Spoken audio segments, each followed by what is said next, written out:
ไม่ซักโอ้ไม่ซักเบิดพี่น้องเนาะถ้ามันบ่แห้งดีในมันอันนั้นเลยน่าจะเป็นควันนั้นน้ำไส้เอาเมื่อนั้นเฮาเสียบอยู่นี่เฮาลองเสียบอยู่นี่มันก็บ่ดังเด้เฮาเสียบอันไส้เยอะเนาะปักเยอะกันมิดกินเลยบัดนี้มีแต่มันสั้นๆกำลังทำงานอยู่เนาะอายบ่ใหญ่มาเป็นนางแบบเด้อสูงใหญ่ตอนนี้นะก็ได้ขนมบ่โอ้ยังก็อยากได้หมดแหละอยากได้หมดบ่สิ่งที่อยากได้ที่สุดอยากได้หยังตอนนี้นะความฝันของพ่อน้องลาอยากได้หยังมัดเชิงหมูลาเนี่ยความฝันน้องลาได้ซั่นน่ะอยากได้หยังที่ใหญ่ที่สุดก็ยับแบ่งร่างกายเงินอยากแบ่งหลังคาเฮือนโอ้อยากได้หลังคาเฮือนบ่เลยโอ้เวลาฝนตกในลำ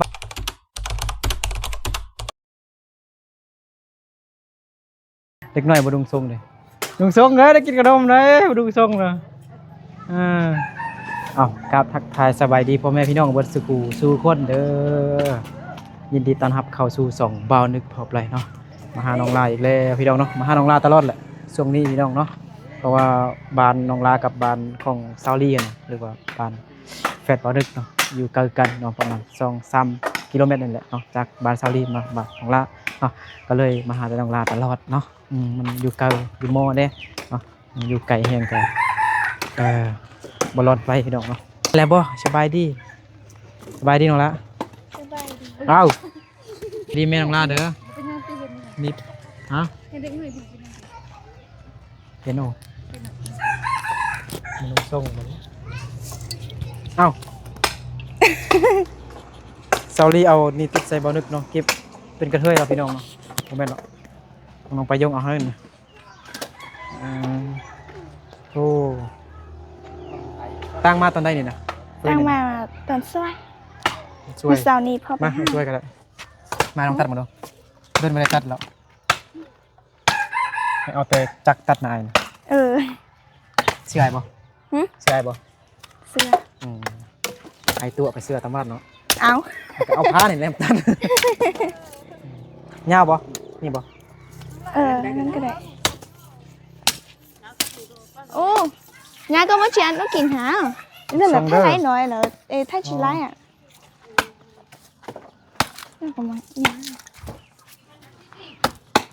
nhiều bay đó ถาคอน้องร้านใหญ่นี่โอ้อันนี้ไม้ยังไม่ซักบ่ไม่ซักโอ้ไม่ซักเบิดพี่น้องเนาะถ้ามันบ่แห้งดีในมันอันนั้นเลยมันมักมีอันควันมันนะควันกรุบเลย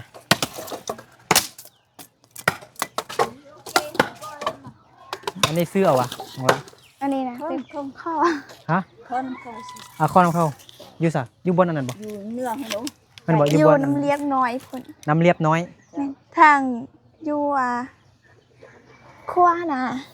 ทางอยู่ขั้วนะขั้วอยู่นี่นะนี่นะโดยขั้วแล้วก็มีบอลเขาจกดินกว้างๆเนาะแล้วก็มีทางรถขึ้นไปเนื้อเนาะคอน้ำเข้าเนาะไม่ได้เสียเงินเนาะใจดีแฮงเนาะใจดีเอารถซิ่งตั้งเอาบ่รถนึ่งหน่อยนี่เนาะมันบ่รถนึ่งเนาะ2รถบ่บ่ฮอตอ๋อเครื่องรถเนาะตอนนี้มันบ่พอแห้งเนาะรถซิ่งน้องจงกันได้กินขนมน้องจง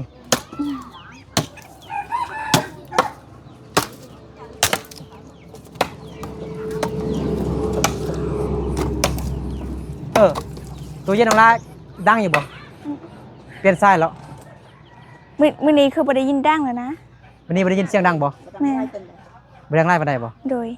บ่ดังคือปกติน่าจะเป็นน้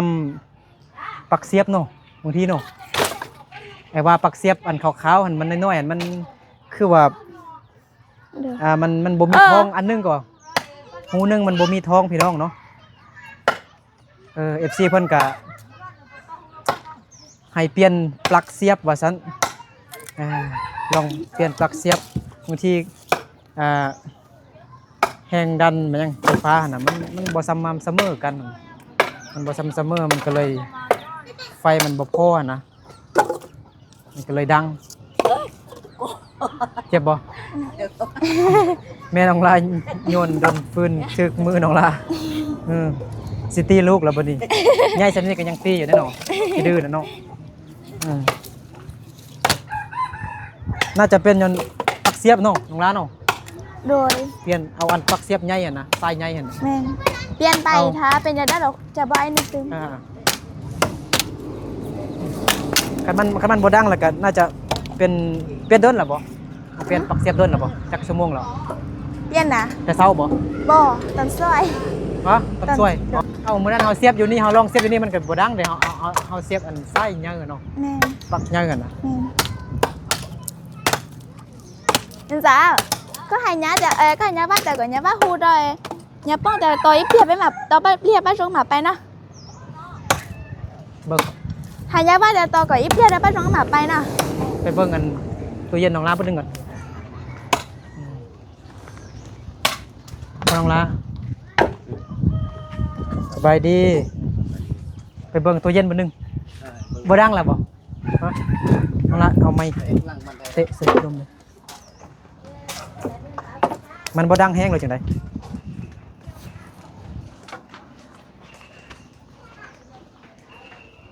บ่ดังละ นั่นบ่ดังแล้วเนาะ น่าจะเป็นพ่อ เป็นเพราะปลั๊กเสียบแม่นแล้วแม่นความ FC ว่าต้องเปลี่ยนปลั๊กเสียบเบิ่งเอาไส้ใหญ่แล้วก็ปลั๊กเสียบใหญ่นี่เพราะว่าตัวนี้มันมีทองเด้น้องลามันมีทองอยู่นี่ก่อแล้วตัวขาวๆมันบ่มีทองก่อมันมีแต่ตัวนี้ซื่อๆลองสังเกตเบิ่งไหมตัวน้องเสียบน้อยๆอันปลั๊กเสียบขาวๆมันน้องเสียบน่าจะเป็นน้ำใส่ปลั๊กเนาะเป็นน้ำปลั๊กเสียบพี่น้องเนาะต้องเป็นปลั๊กเสียบแบบนี้มันจึงอันนั้นคันมันดังกะนะมันก็ดังปกติแล้วบัดนี้มันแบบมันสั้นๆนะมันกำลังทำงาน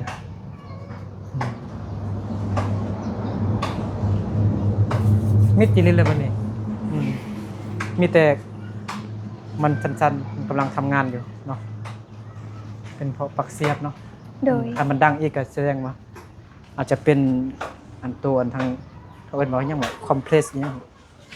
อยู่อันบนนั้นตื่นมาคิดว่ามันยังพยังดาวบางแงลมพัดลมพัดเข้ามา อันนี้ฝนหัวบ่น้องละ หัว นี่เพิ่นน้องลาเปียกอีกแล้วบ่น้องลากับเปียกบ่ ว่าได้เบิ่งเทื่อเมื่อกี้ไปโรงเรียนพอดีฝนตกแล่น FC เพิ่นให้ทายบอลที่มันหัวนะให้เขาเบิ่งเขาว่ามีอันตัวตาบมันอยู่เด้มันมีกาวตาบ เก่าตาบ แม่นเขาว่ามีอยู่ มี มาตาบบนได้มันหัวแล้วลองตาบบรรเทาก่อนบางทีมีผู้ใหญ่ใจบุญเพิ่นอาจจะเปลี่ยนมาฮะบรรเทาก่อนนะ เขาเว้าในโทรศัพท์นี่เบิ่งอย่างนี้เขาว่าตัดแต่กับเบื้องแล้วมันแตกแล้วสังกะสีนี่บ่ได้ยินว่านี่มันสิได้บ่หรือว่าบ่ได้เท่านั้น มันสูงโพดพี่น้องเนาะFC เพิ่นให้ทายให้เบิ่งบอลมันหัวว่าซั่นเนาะแต่มันสูงเฮ็ดจังได๋เนาะสูงมันก็บ่เห็นดอกมันจะหัวอยู่บอลไม้นี่เนาะ โดย ข้าวมันนี่เนาะบอลตอกเล็กหั่นน่ะแต่น่าจะหัวอยู่บอลตอกเล็กหั่นน่ะเล็กตะปูยันแต่พอน้องลาตอนเฮ็ดมาเงินเพิ่น มันจะเฮ็ดบ่เฮ็ด บอลตอกบอลที่มันอันนั้นน่ะโค้งมันนะมันจะมีสังกะสีมันอันนั้นเนาะบางทีไปตอกอยู่บนโค้งน้ำไหล บ่จักก็ได้ตอกบอลมันอันนั้น จักสิว่าได้ก็บ่มีซีนบ่ของละมื้อนี้ผู้ใหญ่ใจดีเพิ่นฝากเงินมา500แต่ว่าบ่ทันแรกๆครับ โดย มื้ออื่นก่อน โดย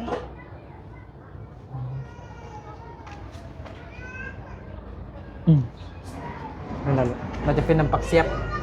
โดย ไฟมันบ่พอเด้ แม่น มันอาจจะทำงานนั่นนะคล้ายๆแบบมันกินไฟลายอ่ะนะไปทำงานไปตัดฟืน น้องลามีอันเปรร้านเนี่ย เปะแม่ เมื่อนั้นน้อง ซื้อไว้เวลาเขาจะได้เฮ็ดให้เปะไป ต้องขอบใจขอบคุณ FC เด้อเนาะที่แนะนำให้เปลี่ยนปลั๊กเสียบมือเนาะมันจะมีลายความคิดเห็นมาบอกแต่ก็ยังบนแน่เถื่อนเนาะหาเบิ่งมืออื่น มามันสิดังบ่ ตัวเย็นน้องละเออ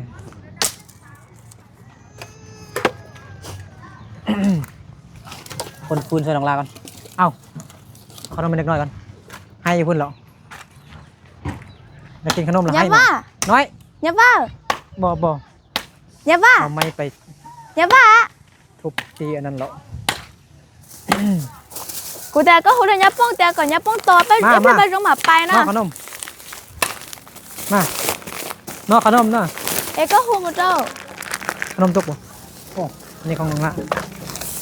นมกุ้งวันนี้ก็มา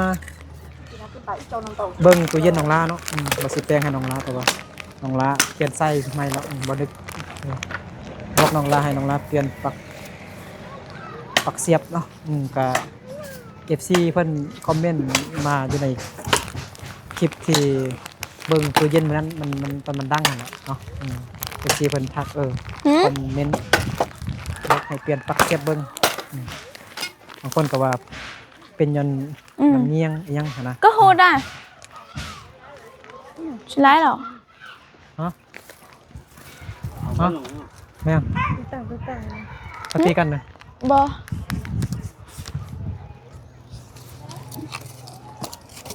วันนี้เฮ็ดงามเนี่ยสบายดี FC ก่อนอายบ่ใหญ่มาเป็นนางแบบเด้อสูงใหญ่เลย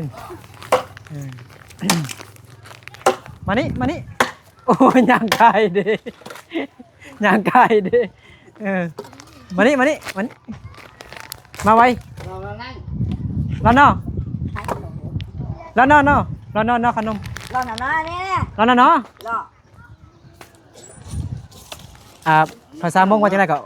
รอเนาะ บ่ไวๆสินะ จั่วจั่ว แล้วเนาะจั่วๆแล้วเนาะจั่วๆแล้วเนาะจั่วๆ นางรอนาง มาล่ะจั่วมาเบิดมาหมด3คน4คนมา เอ้าจะจิ้มลุงรู้เลยโถ แล้วเนาะแล้วขนมเนาะเกียร์เนาะมึงไอ้พาน้องลากิน เล่นจีร้อยจีน่าซาตูเชียอะ อ๋อเธอปานผู้เศร้าเนาะเอ้ยน้องเอ้ยไอ้พาน้องลาขาวเนาะผิวขาวเนาะ แม่ข้าว ไอ้นึกอยากข้าวแบบไอ้พาน้องลาได้เนาะ บทาครีมเลยนะผิวขาวขอบใจอะเม้งอะเม้ง จะเอาขนมยังไงจะต้องนอกกับเหลียว จ้า จ้า อะ อันน้อยนึงเด็ดค่ะ แล้วเนาะชัวแปลว่าไวพี่น้องเนาะไวหรือว่าเร็วมาเร็วนะภาษาไทยภาษาอีสานมันมาไวอันอีสานกับลาวเนี่ยก็มาคือกัน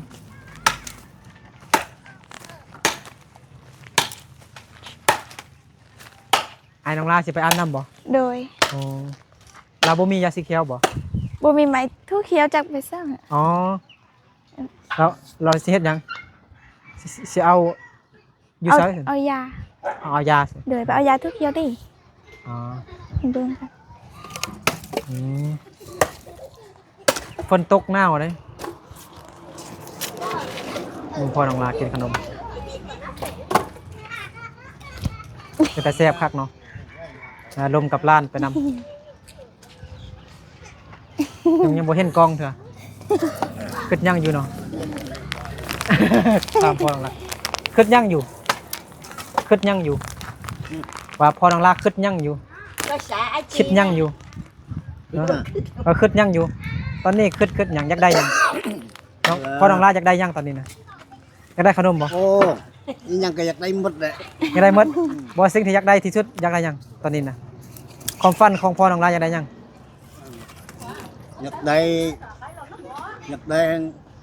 อยากได้เฮือนนี่คนหมู่นะ อยากได้เงินก่อนหมู่ พอน้องลาอยากได้เงินว่าซั่นความฝันตั้งแต่น้อยเนาะฮะกินขนมอันอากัวเด้เอามาหยังก่อนน้องวงแซ่บบ่ไอ้เมียยังผู้ใดเอาให้อากัวไปอากัวเด้อเพิ่นบอกอากัวบ่เอาไอ้เว้าคิดว่าเว้าผิดเนาะผิดชื่อเนาะฮะเท่าอาบน้ำอยู่นั่งอยู่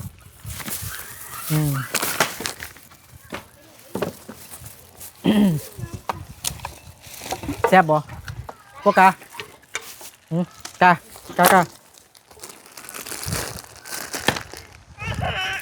อาหาร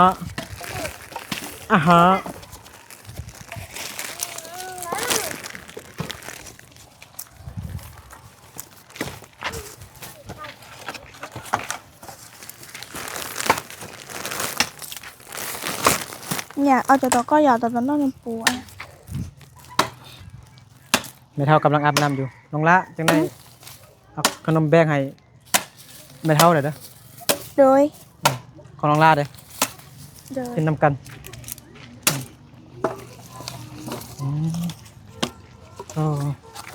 ฝนตกห้ำบ่เนาะเปียกเนาะ ฉันว่าเชิงหมูล่ะเนี่ย ความฝันน้องลาได้ซั่นน่ะอยากได้หยังฮะ นางล้าน่ะ อยากได้ผัว บ่บ่เบาเชียว เอาอยากได้หยังซั่นน่ะความฝันน้องลาอยากได้หยังได้หยังที่สุดตอนนี้นะฮะ ในใดที่สุดก็ยับแบ่งร่างกายกัน อยากแบ่งหลังคาเฮือนโอ้อยากได้หลังคาเฮือนบ่ โดย โอ้เวลาฝนตกในลำบากเนาะบ่ได้นอนเนาะ แม่น เวลาฝนตกในโรงแรมเนี่ยนอนบ่หลับเลยเด้ แม่น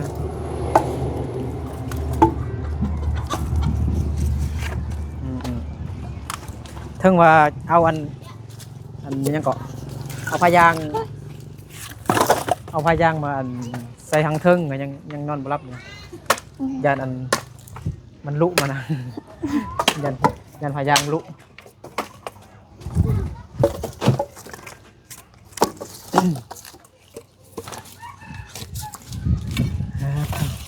ผมแม่น้องละตัดผู้เดียวกินเบิดแล้วเนาะเก่งแท้ แม่น โอ้มีประสบการณ์หลายเนาะ แม่น เฮ็ดเวียกแบบสำนิสำนาน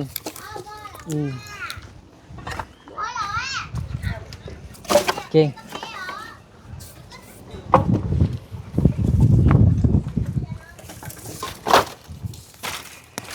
ไอ้นึกซื้อเลขบ่ทึกจักเชือกเสียเงินตลอด ซื้อไปเทื่อนึงมาเท่าใด เลข6โตวสิแปลงหลังคาให้น้องล้านนี่นะ นางล้า เลข6โตว ทามาตังโดน ดาวโดนทึกแต่ตัว1,000 กิโลได้แต่จะ1,000 กิโลใส่น้ำมันรถ เพื่อพอน้ำมันลดแล้ว น้ำมันรถเมื่อกี้ก็ต่อยังก็ต่อคิวค่าคิว เติมอยู่ เต็ม ซะ ทางอยู่อันดับ14นะบ่แม่นหลัก7บ่หลัก14หลัก7รถใหญ่รถจักรเต็มอยู่ปั๊มน้ำมัน มื้อนี้ไปบ่ได้เติมซ้ำว่าสิเติมแต่ว่าเขาปิดปั๊มอันปตทเขาก็ปิดปั๊มน้ำมันไทยเอายังนิดอยู่ก่อนเนาะ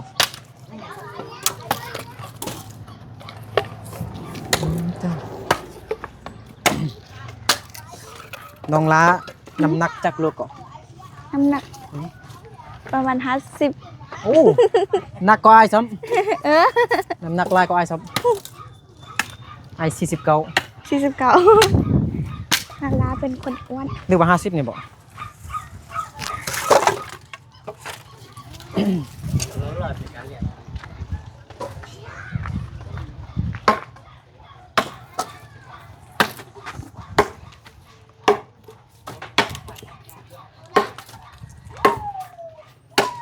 ผู้สาวมงเนี่ยคันเอาผัวนี่แมันชวนกันไปให้เนาะมันบอกไปนอนให้หนึ่ง เฮ็ดให้เห็นบ่ แม่นเฮ็ดให้ คันผู้อันมีฐานะน้อยหนึงก็จะบ่ได้เฮ็ดให้เห็นบ่ โดย ขายของขายเครื่องเนาะ แม่น คันฐานะธรรม ส่วนห ดา ลายก็มีแต่เฮ็ด พากันไป ให้ ให้เนาะเฮ็ดหลายคู่แล้วไอ้จึงถามน้องลาน แม่นให้ก็เอากันมาไว้ เอา กั กับ นกับ สองสาม เบิ่ง มือก็ไป อยู่หัวใจแง้มพุ่นน่ะบ่ไกลหลายคู่ อันเอาเปแล้วก็อีหยังไปเฮ็ดให้นี่แหละ แม่น ไปนำกันเป็นคู่นะเบิ่งอ้าวก็สิมีความสุขเนาะ ตักแดดตักฝนก็บ่สนใจเนาะมีกำลังใจเนาะ แม่น มีคู่แล้ว ไปนำกันสองค ขอน งลามักบ่แบบนั้นน่ะฮะหรือว่าบ่อยากเฮ็ดให้ ถ้าเป็นไปได้ก็บ่อยากเฮ็ดดอก บ่อยากเฮ็ดก็ซื้อเลข6ตัวนำไอ้ซื้อตลอดต้องถึกก็นึง แม่น ได้เงินแล้วก็ อยู่แบบสบาย อยากคือ จ้างเข้าเฮ็ดซื้อนามาเฮ็ดมาเฮ็ดนำแล้วก็แบ่งกัน ได้100 เป้ากับผู้50 เป้านะเพื่อนน้องไปเย็งก็มีนาอยู่ก็ให้เขาเฮ็ด เออ แบ่งกัน แม่น บางปีก็เปลี่ยนกันเฮ็ดน้องลาบ่มีนาบ่บ่มี มีแต่ค่ายหรอ ค่ายแล้วอ๋ออยู่ ค่าย ซอย กับหน้ามีสิไปเฮากับ ค่ายเฮ็ดนี่ค่ายซื้อหยัง ตอนเฮ็ด หรือว่าไซนี้ ยันสุดหญ้านะ อ๋อค่ายค่ายมาบ้างนี่บ่ แม่นว่ามียา อ๋อ สิไปเฮาแดแล้วก็สิไปเฮาแล้วก็พร้อมภัยนะค่ายไปรวมนำกัน อ๋อ เพราะว่า หน้านี่ปีหน้าน้องลานี่เฮ็ดทุกปีบ่ บ่ได้เฮ็ดทุกปี เฮ็ดทุกปี เพราะว่า มันหน้าเก่าบ่หรือจังได๋ หน้าก็บ่ได้กลับบันไดเราก็ได้เฮ็ดได้คือได้2-3 ปี อ๋อ แล้วก็เฮ็ดได้2-3เทื่อซื่อ อ๋อ ๆแล้วก็บ่มีน้ำเนาะแล้วก็น้องลาก็บ่มีรถ รถท้ายแล้วก็อีพ่อก็เฮ็ดบ่ได้อายเพิ่นก็บ่อยากเฮ็ดดอกก็เลยค่ายเลย มันแล้วปีหนึงนี่เคยได้จักเป้าน่ะนาที่น้องค่ายน่ะปีหนึงนี่เคยได้จักเป้าน่ะ สอบไปซื่อ เอาไปอ๋อ แม่นเขาหน้าบ่งาม อ๋อเรา แล้วก็ ค่ายเท่าใดจักล้าน ค่ายทางให้แล้วก็ทางหน้าก็ประมาณ บ่ว่าหน้านะหรือว่าหน้ากับไห้มันติดกันวะ ติดกัน อ๋อ รวมกันค่าย อ๋ เล อย รวมกันเลยวะ แม่น อ๋อพอค่ายจักล้านซั่นน่ะ พอค่ายกับ40 บาทต้อง40ไป ให้ดิกวางบ่ ให้นะ จากเฮกตาร์น่ะกวางซ้ำนี่นะกวางกว่า อีพ่อว่าประมาณเฮกตาร์ไปหรือว่าเท่าใดเหรอลืม จากเฮกตาร์ bé để tên đó cho hết ta hả bé để tên muốn muốn đó cho hết ta ให้น่ะจากเฮกตาร์ để bé muốn muốn đó ạ ôเราเห็ดตาต่อยนะ อีออเป สี่ เปล่า4เฮกตาร์โอ้ใหญ่เนาะมันอยู่แคมทางบ่ cái mô thang này ทางใหญ่นะ Ừ. อยู่บนไหนทางไหน cái season cầu bon đi khâu miền anh có บนไหนบนบาซาวอะ men để luôn cứ phải phủ tít phủ nàyเลยนะที่phủนี้ลงขนาด ฟ้าไอ้ายก็นั่นโอ้เนาะคันฮู้เนาะก็อยากซื้อไว้โอ้เนาะ50ซื้อ 40ไปซื่อ 40โอ้อ๋อ ใครให้พี่น้อง โอ้ใครให้พี่น้องบ่ โดยให้เขาพี่น้องก็อยู่ติดกันแล้วก็ใครให้ สำเร็จเวียกเฮาไหมพอน้องลาหายใจฟืดเนาะ แม่น หายใจแบบเฮ็ดเวียกแล้วก็หายใจบางแฮงพี่น้องเนาะพอน้องลาก็60 กว่าปีแล้วแม่นบ่ โดย แต่ก็ยังมีแฮงอยู่คันบ่เฮ็ดก็บ่มีผู้ใดเฮ็ดน้องลาก็ไปโรงเรียนเป็นอายเอื้อยน้องลาก็เอาผัวเอาเมียก็เฮ็ดเวียกของไผของมัน โดยแม่น ก็อยู่เฮือนน้องลาเนี่ยก็มีแต่พ่อมีแต่พ่อแม่ก็เจ็บขาเจ็บหัวเข่าอีหยังบ่สบายเนาะ โดย มันมีแต่พ่อเฮ็ดเวียกผู้เดียว น้องลาก็ไปโรงเรียนน้องลาเลิกโรงเรียนก็ช่วยพอแบบนี้แหละวันเสาร์วันอาทิตย์น้องลาก็บางทีก็ไปให้ไปส่วนไปจ้างเงินหลักๆก็มีแต่พ่อนะเฮ็ดเรียกลายที่สุดตั้งแต่เอาแม่น้องลามาพอน้องลาเฮ็ดเรียกที่สุดเนาะลายที่สุดแม่น เรียกหนักเฮ็ดไปแบกฟืนแบกไม้อีหยัง แม่น แม่คำน้อยกับไม่ยังคำน้อยบ่ได้ขนมเพิ่นเลย ตอนนั้นให้ก็ได้ นี่ได้เบิดแล้วนี่นะคำน้อยแล้วก็ให้อันนี้เขาทงน้องละเอาขนมกุ้งของน้องละขนมกุ้งปะดิเด้ปะดิไม่ได้เชียวก่อนนั่นบ่ได้หรอบ่ แล้วก็ต่อขนมคือตอนนั้นขนมอ่ะ ยังไม่ได้ให้ยังไม่ได้ค่ะก็ได้จะตื้อ ถูก เป็นน่ะก็อย่า คำน้อยอยากกินขนมมัน แล้วเราก็ไหม มันน่าจังซื้อฮะมันน่าก็จังซื้อมาเอาขนมอันนี้มาหมดแล้วมันนั่นกินน้อยมากินขนมอันนั้นผู้มาหน่อยนะฮะนะ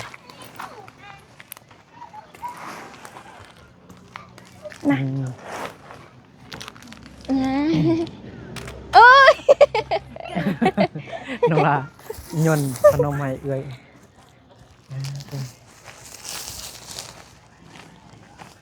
ห้องน้ำน้องลาเดี๋ยวบ่ดังติบ่ดังคือตู้เย็นติ มีแต่เวลาอาบแล้วดัง บ่เวลาฝนตกนะดังสังกะสีก็ต้องตั้งแล้วเนาะจะห้ามกับหูจะห้าม น่าจะตู้เย็นน้องลาน่าจะเป็นน้ำปักเสียบนั่นแหละโดยพอดีมีคำแนะนำจาก FC เนาะเพิ่นเปลี่ยนมาเป็นความแรงดันของไฟฟ้าเนาะมันบ่สม่ำเสมอโดยดีแล้วมันบ่มีเสียงดังตอนที่มันดังนี่น้องลาพอน้องลาเนี่ยนอนบ่รับเนาะบ่นอนบ่รับเนาะเสียงดังบังตื่นออกหมดพับใส่โอเคนั่นแหละมื้ออื่นจึงนั้น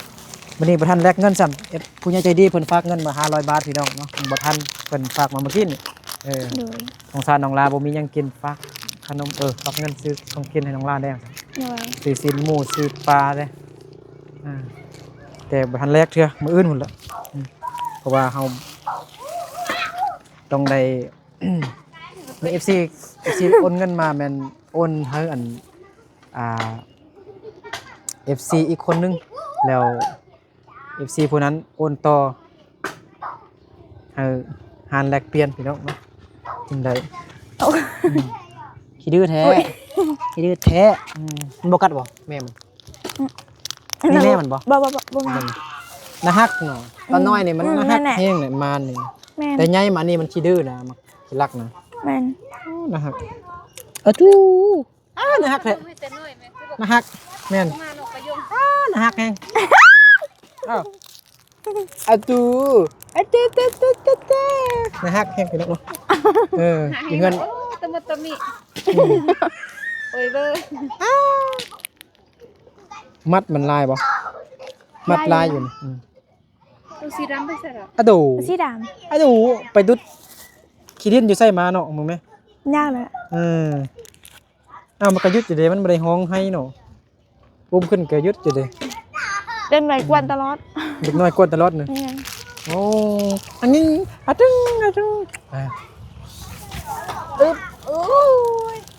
กัดก่อนเด้อน้องลาเด้อโดยอยู่ดีไม่แห้งหมดสุขุสุขนพี่น้องเนาะ